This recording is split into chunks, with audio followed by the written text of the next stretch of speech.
कि अभी छठ का जो त्योहार है वो काफी नजदीक है। ट्रैफिक पुलिस के द्वारा एक ट्रैफिक प्लान जारी किया जा रहा है। पहला पार्ट जो आपका है वो है अशोक राजपथ पे, फिर दूसरा जो इसका भाग है वो है जेपी सेतु, तीसरा इसका पॉइंट जो है वो है गाय घाट की ओर से आने वाले जो वाहन हमारे सिटी एरिया में आते हैं। चौथा इसके अंदर पॉइंट है रामजी चक आरओबी की तरफ से। आपकी सुविधा के लिए ये ट्रैफिक प्लान बनाया गया है। छठ का जो त्योहार है वो काफी नजदीक है, उसी को मद्देनजर रखते हुए, क्योंकि पटना के जितने भी घाट एरिया है वहाँ पे काफी भारी मात्रा में श्रद्धालुओं की भीड़ इकट्ठा होती है, उसी को मद्देनजर रखते हुए तथा उनकी सुविधा के लिए ट्रैफिक पुलिस के द्वारा एक ट्रैफिक प्लान जारी किया जा रहा है, जिसको 4 भागों में हमने मुख्य रूप से डिवाइड किया है। तो पहला पार्ट जो आपका है वो है अशोक राजपथ पे। तो ये आपके माध्यम से हम सबको सूचित करना चाहेंगे कि अशोक राजपथ पर जितने भी एंट्री पॉइंट हैं वो सब बंद रहेंगे। उसके अंदर केवल जो पटना साइंस कॉलेज की तरफ जाने वाला खजांची रोड की तरफ से जो रास्ता है वो ओपन रहेगा और पटना साइंस कॉलेज के अंदर ही निर्धारित पार्किंग स्थल आपका होगा। उसके अलावा दीघा मोड़ से आशियाना मोड़ की तरफ जाने वाले सभी वाहनों का परिचालन पर पूर्णतः रोक होगी। फिर दूसरा जो इसका भाग है वो है जेपी सेतु।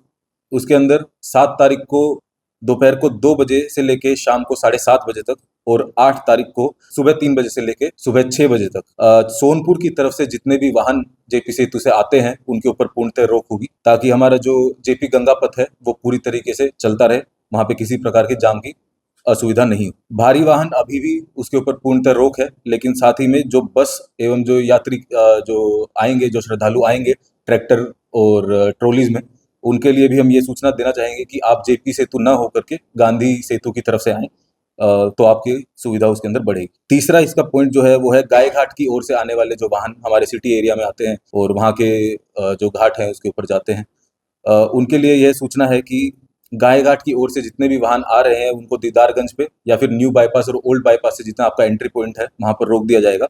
जेपी गंगा पथ पर आपका जो जिसको का जो उपयोग है वो वर्जित रहेगा। आपके लिए पार्किंग स्थल वहीं पर चिन्हित किए गए हैं, वहां पे कुछ काटी फैक्ट्री है, वहीं पर आप अपना पार्किंग करिए और फिर पैदल घाट तक जाएं। चौथा इसके अंदर पॉइंट है रामजी चक आरओबी की तरफ से। दीघा रामजी चक अशोक राजपथ से जेपी सेतु आने वाले जो श्रद्धालु हैं उनको यू टर्न करके पाटलिपथ के उत्तरी एरिया में पार्किंग निर्धारित की गई है। वहीं पर आपसे हमारा अनुरोध है कि पार्किंग वहीं उसी तरफ करें, यू टर्न कराकर, और एक ही लेन में पार्किंग करें।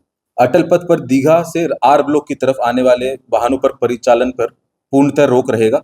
इसी को पूर्णतः अच्छे तरीके से लागू करने के लिए हमने जो 10 क्रेन है, हमारे पास ऑलरेडी 11 क्रेन है पटना पुलिस के पास में, 10 क्रेन और हमने किराए पे लिया है और वो पूरी तरह वहाँ पे रेगुलेशन करते हुए चलता रहेगा। पीए सिस्टम पे लगातार अनाउंसमेंट होती रहेगी।